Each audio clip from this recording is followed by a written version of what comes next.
नमस्कार, मैं डॉक्टर ज्योति जायसवाल आप सभी का ऑनलाइन मैथमेटिक्स क्लासेस में स्वागत करती हूँ। बच्चों, आज का हमारा टॉपिक है कोण युग्म, एंगल पेयर। पिछले लेक्चर में हमने कोणों के विषय में विस्तार से अध्ययन किया था, ठीक है। और आज हम इसमें पढ़ेंगे आसन्न कोण, एडजेसेंट एंगल, रेखिक युग्म, लीनियर पेयर, शीर्षाभिमुख कोण, वर्टिकली अपोजिट एंगल्स, कोटिपूरक कोण, कॉम्प्लीमेंट्री एंगल्स, समपूरक कोण, सप्लीमेंट्री एंगल्स। अगर आपने मेरा चैनल अब तक सब्सक्राइब नहीं किया है तो प्लीज़ इसे सब्सक्राइब करें और बेल आइकन को प्रेस करना ना भूलें, ताकि जैसे ही मैं अपना वीडियो अपलोड करूं नोटिफिकेशन सबसे पहले आपको मिले। और दोस्तों, अगर आपको मेरी वीडियो अच्छी लगती है तो प्लीज़ लाइक बटन ज़रूर दबाएं और अपने दोस्तों के साथ शेयर करें। चलिए स्टार्ट करते हैं। कोण युग्म, पेयर एंगल।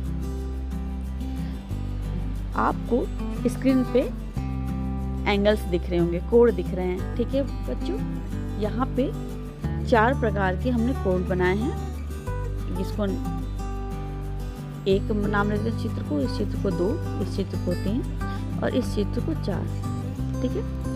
अब आप इन चारों चित्र को ध्यान से देखिए तो आपको क्या दिखता है कि एक साथ 2 एंगल इसमें बने हुए हैं, ठीक है। और सबके जो शीर्ष हैं, जैसे यहाँ पे शीर्ष D है, यहाँ पे शीर्ष O है, यहाँ पे शीर्ष E है और यहाँ पे शीर्ष L है। शीर्ष का मतलब वर्टेक्स, सबका वर्टेक्स क्या है, कॉमन है, ठीक है। और एक ही वर्टेक्स से क्या हो रही है, 3 किरणें निकल रही हैं, ठीक है। यानी एक ही शीर्ष से किरण DA, किरण DB, किरण DC, इस प्रकार की ये किरणें निकल रही हैं। किरण के बारे में हम बता चुके हैं कि किरण उसका एक पॉइंट फिक्स होता है और दूसरे सिरे को हम आगे बढ़ा सकते हैं, ठीक है। तो इस प्रकार से यहाँ पे एक पॉइंट है, यानी एक वर्टेक्स शीर्ष है और एक ही शीर्ष से 3 किरणें निकल रही हैं। देखिए हर चित्र में ऐसा ही हो रहा है। तो इस प्रकार के जो कोण युग्म बनते हैं, यानी कोणों का जोड़ा, ठीक है। यहाँ पे देखिए चित्र नंबर 1 में 2 कोण बन रहे हैं, एक यहाँ पे बन रहा है और एक कोण यहाँ पे बन रहा है, ठीक है। इसी प्रकार चित्र 2 में एक यहाँ पे बन रहा है और एक यहाँ पे। चित्र 3 में एक कोण ये, एक कोण ये। इस प्रकार हमको क्या दिख रहा है कि हर चित्र में जोड़े के रूप में कोण बन रहे हैं, ठीक है बच्चों। और प्रत्येक कोण में कोणों का एक उभयनिष्ठ शीर्ष है और एक उभयनिष्ठ भुजा है। और इन कोणों के जोड़ों को युग्म कहते हैं। क्या कहते हैं बच्चों? युग्म। और आज हम इन्हीं कोण युग्मों के विषय में विस्तार से चर्चा करेंगे। तो चलिए आगे बढ़ते हैं। आसन्न कोण। अब आसन्न कोण क्या होता है? आसन्न कोण को इंग्लिश में हम कहते हैं एडजेसेंट एंगल। ऐसे कोण युग्म यानी ऐसे कोणों का जोड़ा जिसका एक उभयनिष्ठ शीर्ष हो, यानी उसका वर्टेक्स है, एक कॉमन वर्टेक्स हो तथा उसकी उभयनिष्ठ भुजा यानी कॉमन साइड के दोनों ओर अन्य भुजाएं स्थित हो आसन्न कोण या संलग्न कोण एडजेसेंट एंगल्स कहलाता है। तो बच्चों यहाँ पे 3 बातें सामने आई। पहला क्या है कि एक तो उस कोण का उभयनिष्ठ शीर्ष होना चाहिए, ठीक है। फर्स्ट टॉपिक क्या आ रहा है इसका? Common vertex. उभयनिष्ठ का मतलब क्या होता है बच्चों? कॉमन। और शीर्ष को इंग्लिश में क्या कहते हैं? वर्टेक्स। यानी सबसे पहले इसमें कॉमन वर्टेक्स होना चाहिए, उभयनिष्ठ शीर्ष। दूसरा इसमें होना चाहिए कॉमन, यानी कॉमन का मतलब उभयनिष्ठ साइड, यानी एक उभयनिष्ठ भुजा होनी चाहिए, ठीक है। और तीसरी जो सबसे इम्पॉर्टेंट बात है, उभयनिष्ठ यानी कॉमन साइड के दोनों तरफ, देखो जैसे कि यहाँ पे L और J ये कॉमन भुजा है, इसके दोनों साइड में शेष 2 भुजाएं होनी चाहिए, ठीक है। यानी जो रेस्ट साइड्स होंगे वो क्या होंगे? उसके दोनों साइड होंगे, ठीक है। तीसरी इंपॉर्टेंट चीज क्या होगी आपके पास? कॉमन साइड के दोनों तरफ, हमारे पास क्या होना चाहिए, शेष 2 भुजाएं होनी चाहिए। ठीक है, तो ये लिखेंगे तो बहुत बड़ा हो जाएगा बच्चों, इसलिए हम इसको यहाँ पर लिख नहीं रहे। इस पॉइंट को हमने बता के क्लियर कर दिया है कि जो कॉमन भुजा है, ठीक है, इसके दोनों तरफ शेष 2 भुजाएं होनी चाहिए। ठीक है, एक साइड में दोनों भुजाएं नहीं होनी चाहिए, एक भुजा एक तरफ, दूसरी भुजा दूसरी तरफ होनी चाहिए। तो इस प्रकार का जो कोण का युग्म बनता है उसे हम कहते हैं आसन कोण। यानी युग्म में क्या बना, एक कोण यहाँ बना, एक कोण यहाँ बना, तो इस प्रकार हम इसे कहेंगे आसन कोण। तो बच्चों यहाँ पे L जो है वो क्या है, उभयनिष्ठ शीर्ष है, यानी कॉमन वर्टेक्स। और जो L और J है ये क्या है, आपकी कॉमन साइड यानी उभयनिष्ठ भुजा। और इसके दोनों तरफ कौन सी भुजा है आपकी, इसके दोनों तरफ हैं, एक तरफ है L के, दूसरी तरफ है LI। ठीक है बच्चों, यानी कॉमन भुजा के दोनों साइड एक एक भुजा होनी चाहिए। अगर ऐसा कोई कोण का जोड़ा है तो उसे हम कहेंगे आसन्न कोण यानी एडजेसेंट एंगल। चलिए आगे बढ़ते हैं। रेखिक युग्म लीनियर पेयर। अब देखते हैं लीनियर पेयर क्या होता है बच्चों। ऐसा आसन्न कोण जो एक सीधी रेखा पर स्थित हो रेखिक युग्म कहलाता है। ठीक है बच्चों, जो रेखिक युग्म है वो क्या है, एक आसन्न कोण है। आसन्न कोण की 3 प्रॉपर्टी हमने पढ़ ली है। पहला क्या था कि कॉमन शीर्ष होना चाहिए, यानी कि जो उसका पहला उभयनिष्ठ शीर्ष होना चाहिए, दूसरा उभयनिष्ठ भुजा होनी चाहिए, तीसरा उभयनिष्ठ भुजा के दोनों तरफ एक एक भुजा होनी चाहिए। ठीक है बच्चों, तो रेखिक युग्म में क्या है, एक आसन्न कोण है, ऐसा आसन्न कोण जो कि एक रेखा पर स्थित है। अब यहाँ पे देखिए P, O और R एक रेखा बना रही है। ठीक है, यहाँ पे जो O है ये क्या है, उभयनिष्ठ शीर्ष यानी कॉमन वर्टेक्स है, और O और Q जो है एक क्या है, कॉमन भुजा। ठीक है, कॉमन साइड यानी उभयनिष्ठ भुजा। इसके दोनों तरफ, एक तरफ क्या है, क्योंकि एक साइड क्या है आपके OR है, दूसरी साइड क्या है बच्चा, OP है। तो इस प्रकार ये जो कोण बन रहा है यानी कोणों का जोड़ा बन रहा है, इसे हम कहेंगे रेखिक युग्म। ठीक है, यहाँ पे ध्यान देने वाली बात क्या है, जो नोट में लिखी हुई है, रेखिक युग्म कोणों का योग 2 समकोण होता है। ठीक है बच्चों, यानी जो कोणों का योग है, यानी इन दोनों कोणों का योग कितना होगा बच्चों, 2 समकोण।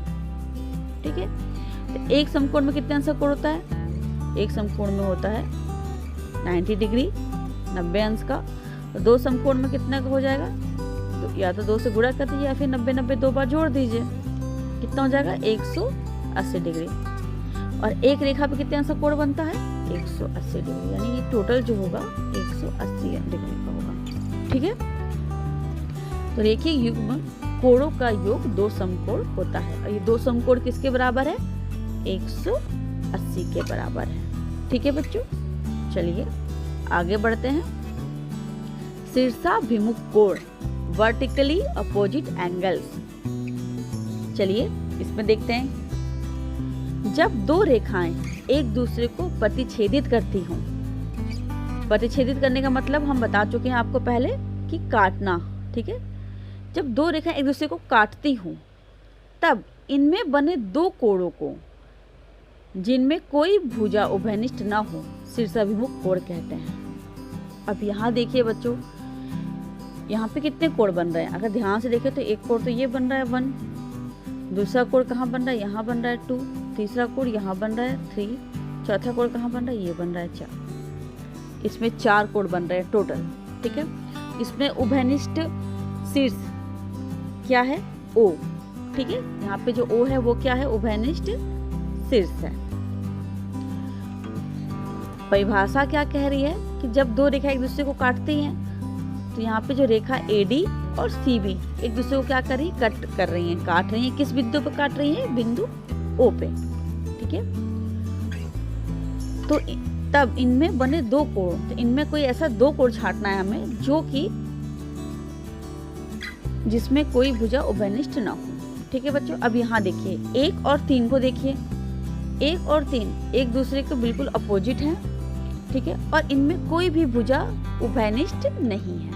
इसीलिए हम कह सकते हैं कि कोण 1 बराबर होगा कोण 3 के, और ये कोण 1 और 3 कहलाएंगे शीर्षाभिमुख कोण। क्या कहलाएंगे, शीर्षाभिमुख कोण या वर्टिकली अपोजिट एंगल, ठीक है बच्चों। ये शॉर्ट फॉर्म हमने लिख दिया है कि जगह नहीं है, VOA वर्टिकली अपोजिट एंगल या शीर्षाभिमुख कोण।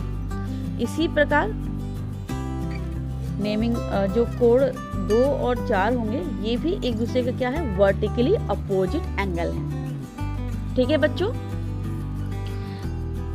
वर्टिकली अपोजिट मतलब ये जो शीर्ष है, शीर्ष से एक दूसरे के बिल्कुल उल्टे साइड में है। देखिए विपरीत साइड में है ना, 2 और 4 एक दूसरे के बिल्कुल विपरीत साइड में थे। इसी प्रकार 1 और 3 एक दूसरे के विपरीत दिशा में थे, ठीक है। तो जो ऐसे जोड़े बन रहे हैं, यानी एक कोण 1 और कोण 3, ये बना एक जोड़ा वर्टिकली अपोजिट एंगल का। दूसरा जोड़ा क्या बन रहा है बच्चों, कोण 2 और कोण 4, ये बन रहा है, ठीक है। ये दोनों एक दूसरे के शीर्षाभिमुख कोण हैं और 2 और 4 एक दूसरे के शीर्षाभिमुख कोण हैं। तो चलिए आगे बढ़ते हैं। कोटि पूरक कोण। अब यहाँ ध्यान देते हैं बच्चों, यदि दो कोणों का योगफल एक समकोण है, ठीक है। समकोण क्या होता है बच्चों, 90 अंश का, ठीक है। अभी हमने आपको बताया कि समकोण का मतलब होगा उस जो एंगल होगा वो 90 डिग्री का होगा।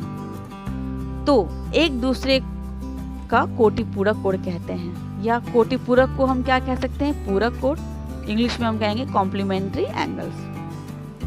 यानी दो कोण अगर जिनका हम जोड़ें और जोड़ने पे कितना आ जाए, 90 अंश, ठीक है, 90 डिग्री आ जाए, तो वो दोनों कोण क्या होंगे, एक दूसरे के कॉम्प्लीमेंट्री या कोटि पूरक कोण होंगे। जैसे उदाहरण के तौर पे ये कोण 40 डिग्री का है और ये कोण क्या है, 50 डिग्री का है, ठीक है। यहाँ पे दिखा है कोण HEG कितने अंश का बताया बच्चों, 40 अंश का, और कोण GEF ये होगा 50 अंश का। 40 और 50 को जब हम जोड़ते हैं तो ये क्या हो गया, 90 डिग्री, ठीक है। इसीलिए कोण HEG और कोण GEF एक दूसरे के कोटि पूरक कोण होंगे। यहाँ पे एक बात और हम आपको बता दें कि जरूरी नहीं है कि उनका शीर्ष उभयनिष्ठ हो या भुजा उभयनिष्ठ हो। कभी कभी आपसे ऐसे प्रश्न पूछते हैं कि अगर एक कोण का मान 30 अंश है, ठीक है, तो इसका कोटि पूरक कोण बताइए या कॉम्प्लीमेंट्री एंगल निकालिए। तो उसके लिए हम क्या करते हैं बच्चों, कॉम्प्लीमेंट्री एंगल हम जानते हैं कि जब दो कोण होंगे उनका योग 90 अंश होना चाहिए, ठीक है। तो हम दूसरे कोण को सपोज कर लेते हैं कि वो दूसरा कोण क्या है, इसका कॉम्प्लीमेंट्री एंगल कोण एंगल ए है, ठीक है। तो जो angle A plus 30 degree equal to कितना होना चाहिए बच्चों, 90 डिग्री। तो हमें एंगल ए निकालना है, तो angle A equal to 90 degree. हम यहाँ प्लस का चिन्ह है, बराबर किस साइड ले जाएंगे तो वो माइनस में बदल जाएगा, मैं आपको बता चुकी हूँ ये, ठीक है। तो 90 में से आप 30 घटाएंगे तो क्या मिलेगा हमें, 60। तो कोण 30 और कोण 60 एक दूसरे के क्या हैं, कॉम्प्लीमेंट्री एंगल हैं, ठीक है बच्चों।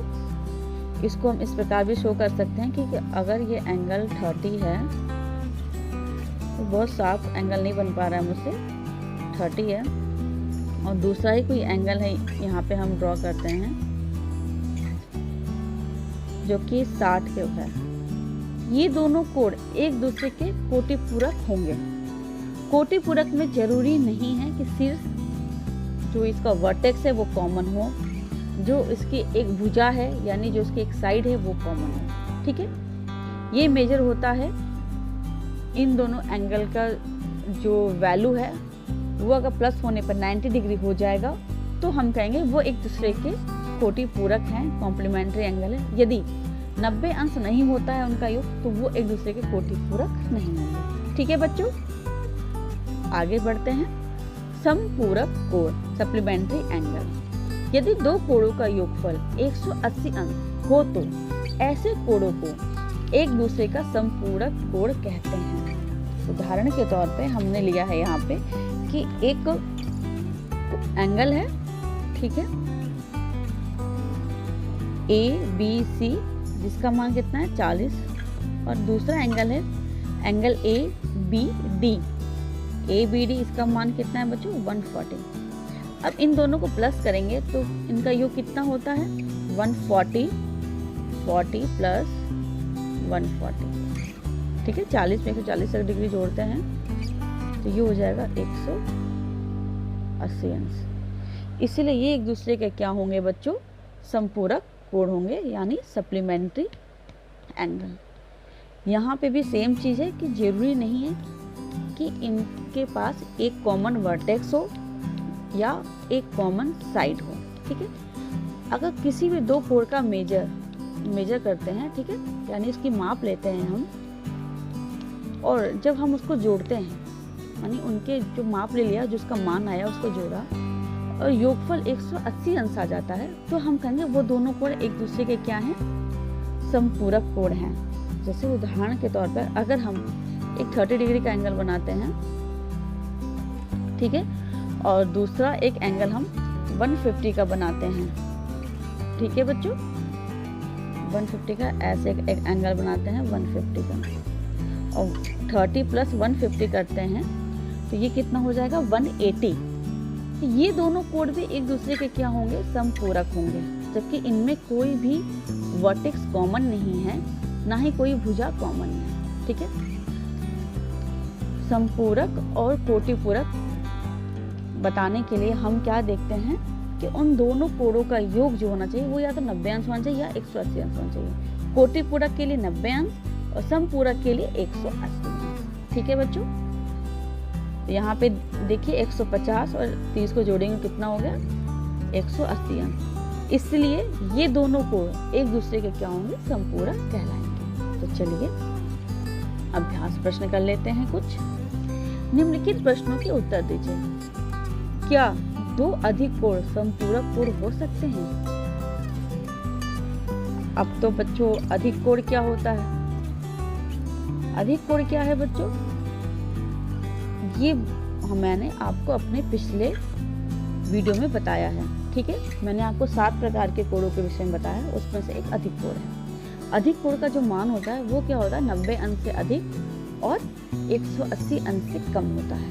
90 अंश से अधिक क्या हो सकता है बच्चों, मान लेते हैं हम 91, दूसरा कोण भी हो जाता है 91। अगर इन दोनों को प्लस करते हैं तो क्या होगा, ये हो जाएगा 182। असमपूरक कोण होने के लिए क्या जरूरी है, जरूरी है कि वो 180 अंश के बराबर हो, यानी दो कोणों का योग अगर 180 अंश होता है तो वो समपूरक कहलाएगा। यहाँ पे क्या इन दो अधिक कोणों का योग 180 अंश हुआ? नहीं हुआ।